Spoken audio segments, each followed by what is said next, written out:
Hello students, welcome to my YouTube channel. Student, today we will discuss about the lecture number 6 of surface chemistry of 12th class.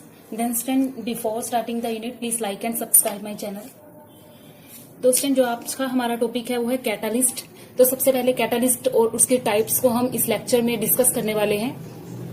तो student सबसे पहले आपको catalyst के बारे में पता होना चाहिए कि एक्चुअल में कैटालिस्ट होते क्या हैं, ठीक है।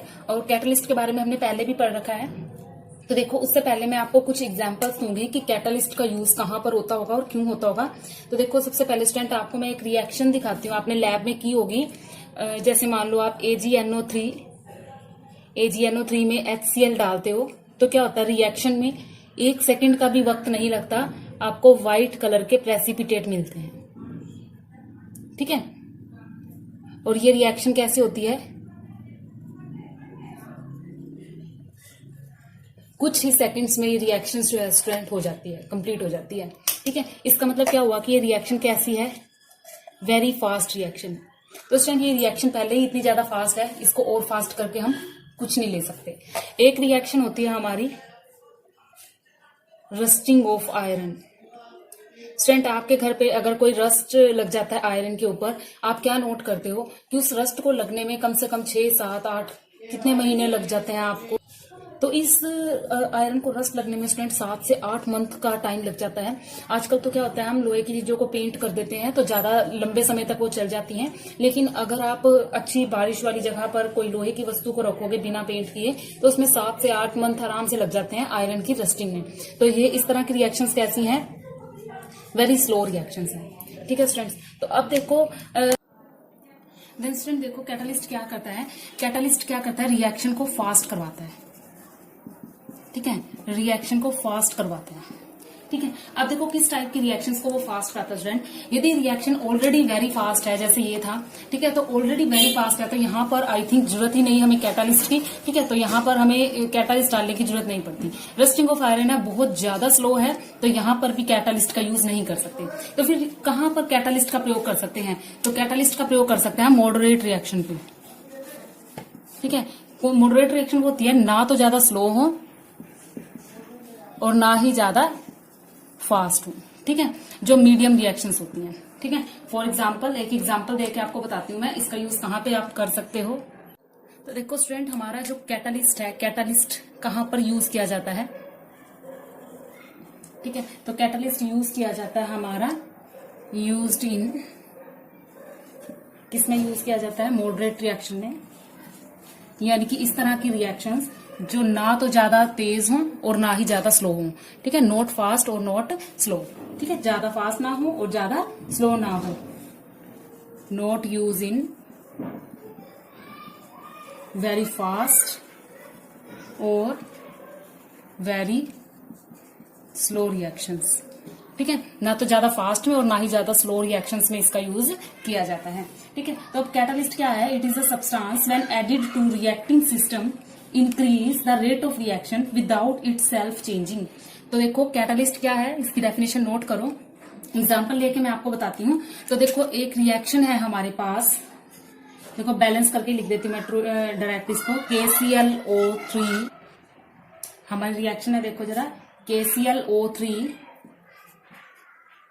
ठीक है। और ये रिएक्शन जब इसको हीट करते हैं हम तो ये 2KCl + 3O2 ये रिएक्शन बनाती है स्टूडेंट्स, ठीक है। ये रिएक्शन तब है जब इसके अंदर हमने कोई कैटालिस्ट यूज नहीं किया। तो इस रिएक्शन को कंप्लीट होने में 4 घंटे लगते हैं।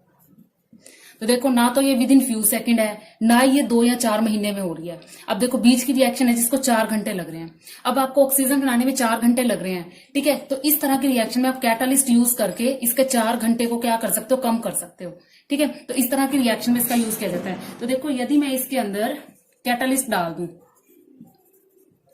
तो देखो कैटालिस्ट डाल दिया मैंने इसके अंदर MnO2, ठीक है, ये कैटालिस्ट का काम कर रहा है। तो देखो जैसे ये डाला MnO2 2KCl + 3O2, तो यही रिएक्शन स्टूडेंट्स आपकी 15 मिनट्स में ये रिएक्शन आपकी कंप्लीट हो जाएगी स्टूडेंट, ठीक है। आपने क्या किया, सिर्फ कैटालिस्ट को यूज किया। अब कैटलिस्ट के अंदर कोई भी चेंज नहीं आएगा, इसका कोई भी लेना देना नहीं है। बस इसने क्या किया, रिएक्शन के टाइम को क्या कर दिया, टाइम ड्यूरेशन को थोड़ा कम कर दिया।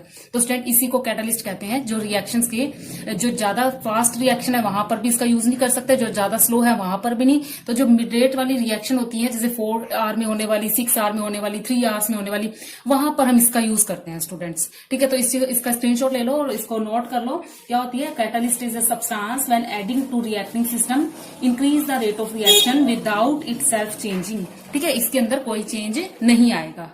ठीक है, तो कैटलिस्ट आपका हो गया। अब हम टाइप ऑफ कैटलिस्ट पढ़ेंगे कि कितने टाइप का कैटलिस्ट होता है। तो स्टूडेंट्स यदि हम टाइप ऑफ कैटलिस्ट की बात करते हैं तो आपके जो कैटलिस्ट होते हैं वो 2 टाइप्स के होते हैं। एक होते हैं होमोजीनियस और एक होते हैं स्टूडेंट्स हेट्रोजीनियस। ठीक है, तो 2 टाइप के हमारे जो कैटलिस्ट होते हैं, एक होमोजीनियस और एक हेट्रोजीनियस होते हैं। ठीक है, आप देखो होमोजीनियस क्या है, हेट्रोजीनियस क्या है। तो सब बच्चों को पता है होमो का मतलब एक ही फेस और हेट्रो का मतलब ज्यादा फेस।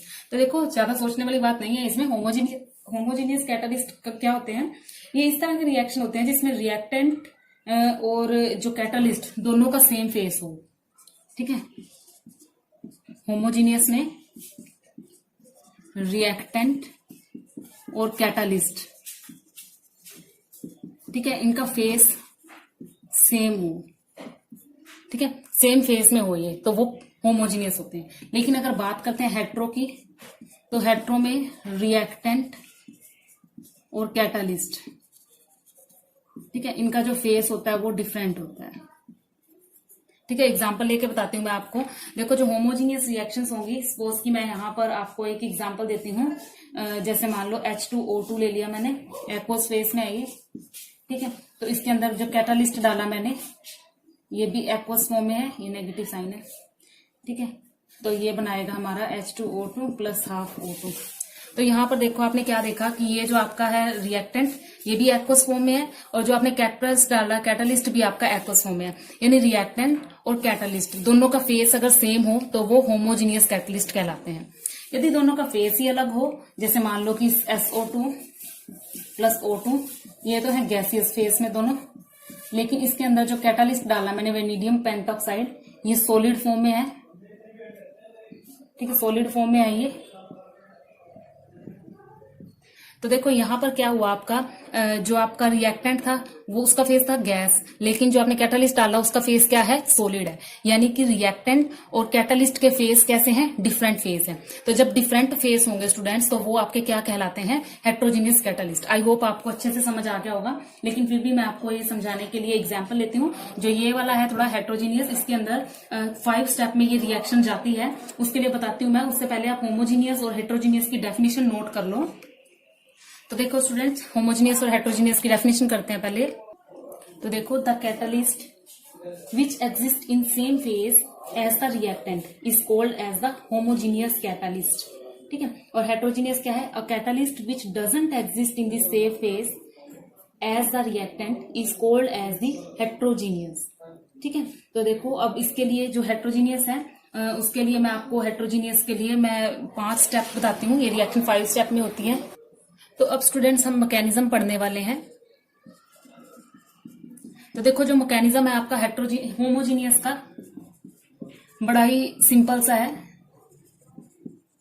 ठीक है, क्योंकि होमोजीनियस अभी हमने पढ़ ही लिया है ऑलरेडी, दोनों फेस सेम होंगे। तो इसका जो फर्स्ट स्टेप होगा मैकेनिज्म का, फर्स्ट स्टेप वो क्या होगा, पहले तो रिएक्शन आपकी स्लो ही थी, 4 घंटे में हो रही थी वो रिएक्शन, है ना। तो 4 घंटे में रिएक्शन हो रही थी, स्लो था, मोस्टली स्लो था। तो ये रेट डिटर्मिनेटिंग स्टेप है, रेट डिटर्मिनेटिंग स्टेप।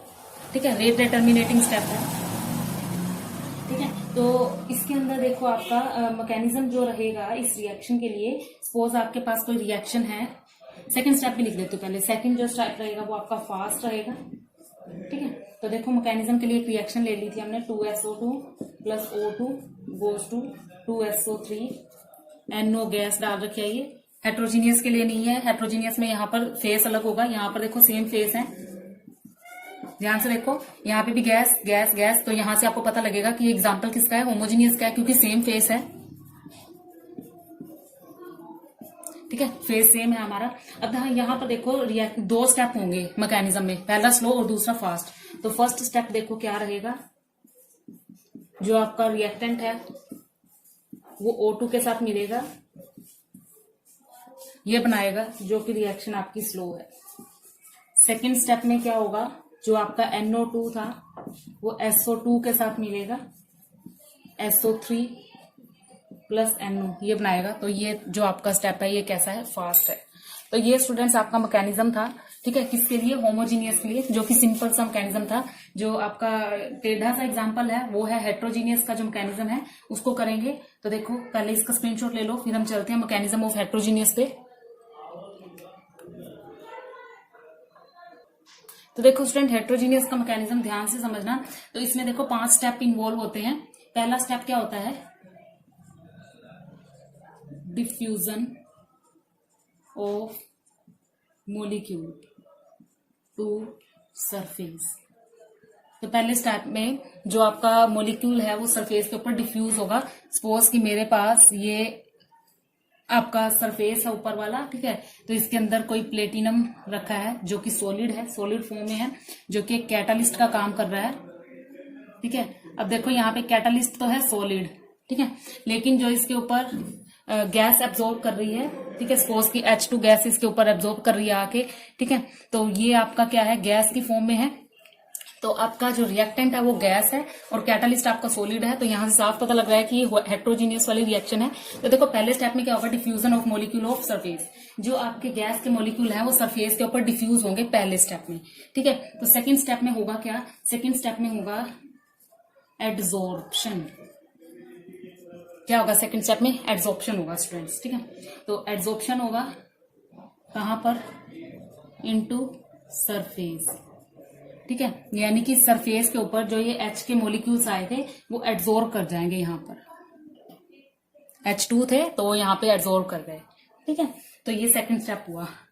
तो थर्ड स्टेप में क्या होगा स्टूडेंट्स, फॉर्मेशन होगी, फॉर्मेशन ऑफ प्रोडक्ट, ठीक है। तो यहाँ पर थर्ड स्टेप में प्रोडक्ट की फॉर्मेशन होगी। देखो स्टूडेंट, यहाँ पर जो आपके मॉलिक्यूल्स थे वो यहाँ पर अंदर चले गए और एक प्रोडक्ट बना दिया, ठीक है, इसके साथ मिले और एक प्रोडक्ट बना दिया यहाँ पर, ठीक है, फॉर्मेशन ऑफ प्रोडक्ट होगी। फोर्थ स्टेप में क्या होगा, डिसॉर्प्शन, डिसॉर्प्शन ऑफ प्रोडक्ट।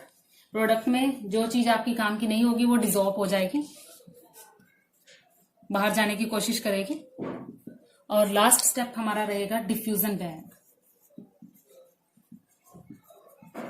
ठीक है, यानी कि जो गैस यहां पर आई थी वो क्या होगी, डिफ्यूज होके बाहर चली जाएगी। जितनी जरूरत थी उसको उसने प्रोडक्ट बना लिया, बाकी की वो डिसॉल्व हो जाएगी। तो ये 5 स्टेप्स लाई करते हैं स्टूडेंट मैकेनिज्म ऑफ हेट्रोजीनियस में। एक एग्जांपल लेती हूं मैं, वहां पे बताती हूँ आपको इसका प्रयोग। देखो 2SO2 गैस की फॉर्म है, O2 गैस की फॉर्म है, इसमें वेनेडियम पेंटॉक्साइड डाल रहा है V2O5, ठीक है, जो कि किस फॉर्म में है, थोड़ा नीचे लिख देती हूँ मैं, यहाँ इसको हटा देती हूँ स्टूडेंट, समझ के हो गया आप इसका। V2O5 जो कि सॉलिड की फॉर्म में है स्टूडेंट्स, ठीक है। तो अब ये प्रोडक्ट दे रहे हैं 2SO3, ठीक है, गैस की फॉर्म में। तो देखो यहाँ पर हुआ क्या, एक्चुअल में ये दोनों गैस के उस फेस में थे और ये सॉलिड फेस में, यानी कि ये हेट्रोजीनियस, ठीक है, हेट्रोजीनियस हो रहा है यहाँ पे। अब देखो यहाँ पर एक्चुअल में हुआ क्या था, जो आपका वेनेडियम पेंटॉक्साइड था वो सॉलिड की फॉर्म में था, सेम यही सिचुएशन है। तो यहाँ पर मैं मान लो कि V2O5 लेके चलती हूँ कि ये हमारा V2O5 है। मैं दूसरे पेन का यूज करती हूँ ताकि आपको अच्छे से क्लियर हो जाए ये चीज। तो V2O5 जो था हमारा यहाँ पर वेनेडियम पेंटॉक्साइड, और यहां से क्या आया, SO2 और O2, SO2 और O2, सपोज ये दोनों मॉलिक्यूल, एक SO2 का है और एक O2 का है। तो पहले स्टेप में ये आएगा, ठीक है। सेकंड स्टेप में आके क्या होगा, वो एड्सॉर्प्शन इनटू सरफेस, सरफेस के ऊपर एड्सॉर्ब कर जाएंगे, यानी कि यहाँ पर ये स्टेप कैसा बन जाएगा, कुछ इस तरह से। ये रहा V2O5 और ये रहा आपका SO2 और ये रहा आपका O2। ये सेकंड स्टेप होगा स्टूडेंट इस रिएक्शन के लिए, ठीक है। तो थर्ड स्टेप में देखो क्या हुआ, थर्ड स्टेप में यहीं पे कर देती हूँ, ये पहला स्टेप है, ये दूसरा स्टेप है, ये तीसरा स्टेप है। थर्ड स्टेप में क्या होगा, फॉर्मेशन ऑफ प्रोडक्ट, प्रोडक्ट की फॉर्मेशन हो जाएगी यहाँ पर, ठीक है। प्रोडक्ट बन गया आपका यहाँ पे SO3, ठीक है, SO3 प्रोडक्ट बन गया। यहाँ पर देखो SO3 प्रोडक्ट बने, एक ऑक्सीजन बच गया ना, तो वो क्या हो जाएगा, डिसॉर्प्शन हो जाएगा, ठीक है, प्रोडक्ट वो डिसॉर्प्शन हो जाएगा फोर्थ स्टेप में, तो यहाँ पर जो आपका फोर्थ स्टेप बनेगा, फोर्थ स्टेप में जो यहाँ पर आपका बच्चा वो बाहर जाने की कोशिश करेगा, डिसऑप्शन हो जाएगा, ठीक है। और बिल्कुल लास्ट में वो क्या हो जाएगा, डिफ्यूज, बिल्कुल खत्म। तो देखो स्टूडेंट, यहाँ पर आपका जो प्रोडक्ट बच गया SO3, ठीक है। तो ये 5 स्टेप में मैकेनिज्म भी करवा दिया मैंने आपको, और यहाँ से मुझे आशा है आपको ये दोनों के दोनों जो स्टेप हैं वो क्लियर होंगे, हेट्रोजीनियस और होमोजीनियस। तो इनका स्क्रीनशॉट ले लो स्टूडेंट मैकेनिज्म का। तो उसके बाद हमारा एक और इसी से रिलेटेड जो क्वेश्चन जो है आपका HPSC में पूछा जाता है मोस्टली, कि what is the difference between homogeneous and heterogeneous, तो उनके बारे में डिस्कस कर लेते हैं। तो ये डिफरेंस नोट करेंगे स्टूडेंट। होमोजीनियस में कैटलिस्ट रिएक्टेंट के फेस अलग होते हैं, सेम होते हैं, लेकिन हेट्रोजीनियस में अलग होते हैं।